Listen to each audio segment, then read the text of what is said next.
Mutton gravy எப்படி செய்கிறதுன்னு பார்க்கலாமா? பார்த்தாலே தெரியும் எவ்வளோ டெம்ப்டிங்காக சூப்பராக இருக்குது, ஃப்ளேவர்ஃபுல்லான.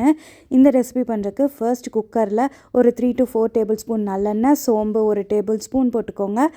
இதில் நான் 2 தக்காளி நல்லா ஃபைனாக சாப் பண்ணி வச்சுருக்கேன், அதையுமே போட்டு நல்லா சாட்டே பண்ணி விட்டுக்கலாம்.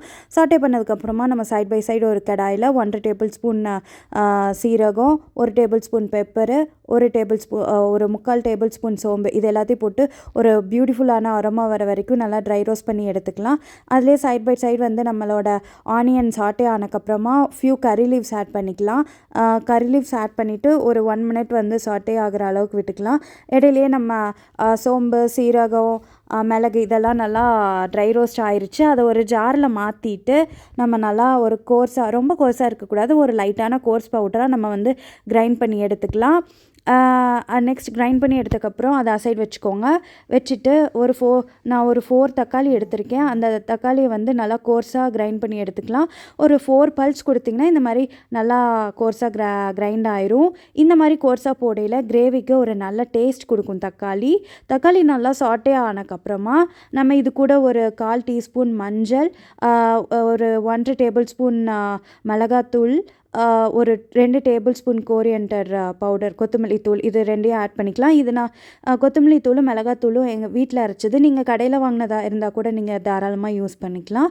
நெக்ஸ்ட் இதெல்லாம் சாட்டே ஆனதுக்கப்புறமா மட்டன், நான் வந்து இங்கே 3/4 கிலோ மட்டன், 750 grams மட்டன் எடுத்திருக்கேன். இதையும் நல்லா வந்துட்டு நம்ம போட்டுட்டு நல்லா சாட்டே பண்ணி விட்டதுக்கப்புறமா இதுக்கு தேவையான அளவு உப்பு, அதுக்கப்புறம் நம்ம அரைச்சி வச்சுருக்கோம் இல்லையா மிளகு, சீரகம், சோம்பு பவுடர், அதையும் நம்ம ஆட் பண்ணிவிட்டு நல்லா சாட்டே பண்ணி விட்டுக்கலாம்.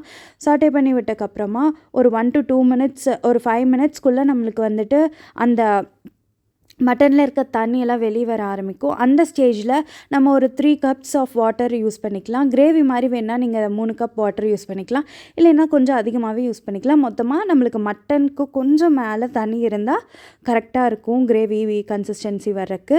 நல்லா கலக்கி விட்டுட்டு இது கூடவே ஒரு பச்சை மிளகாய் ஆட் பண்ணி ஹை டு மீடியம் ஃப்ளேமில் வச்சு ஒரு 10 to 12 விசில் வச்சு எடுத்திங்கன்னா சூப்பரான கிரேவி நமக்கு ரொம்ப ரொம்ப ருசியாக ரெடி ஆயிரும்.